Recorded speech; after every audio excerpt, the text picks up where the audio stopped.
Sabi nila, mas masakit daw iwanan kesa ikaw ang mag-iwan.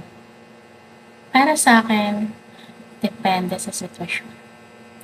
Masakit maiwanan.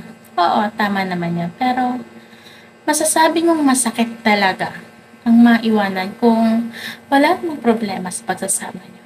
Yung tipong masaya naman kayo at sa isang iglap, bigla ka na lang iniwan. Bigla na lang siyang nawala nang walang dahilan. Yung iba kasi nagsasabi na iniwanan sila. Basta. Yung iba naman nagagalit. Iniwan sila kahit alam nila sa sarili nila kung ba't sila iniwan. Para naman sa mga taong nang iwan, depende din sa sitwasyon.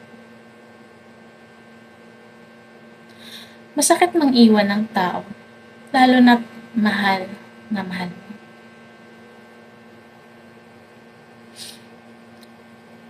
Yung iba nang iiwan, hindi dahil sa walang dahilan. Yung iba, maalis. Iniiwan nila ang tao kapag meron na silang iba. Yung tipong hirap sila magsabi na tapusin ng relasyon. Lalo na nakikita nila na mahal sila ng tao.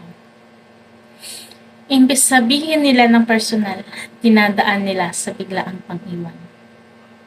Kaya para sa akin, di ako naniniwala na basta sila iniwan nang walang dahilan.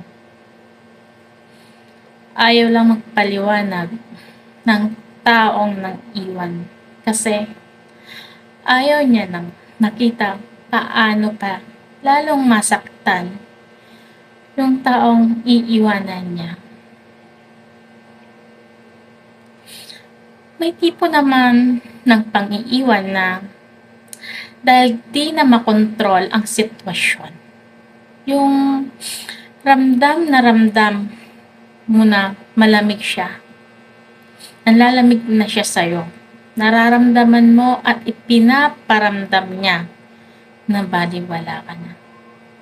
Ang dumating sa point na need mo nang gawin na palayain na lang siya. Kahit sabihin mo pa kung gaano mo kamahal yung tao, pero di ka na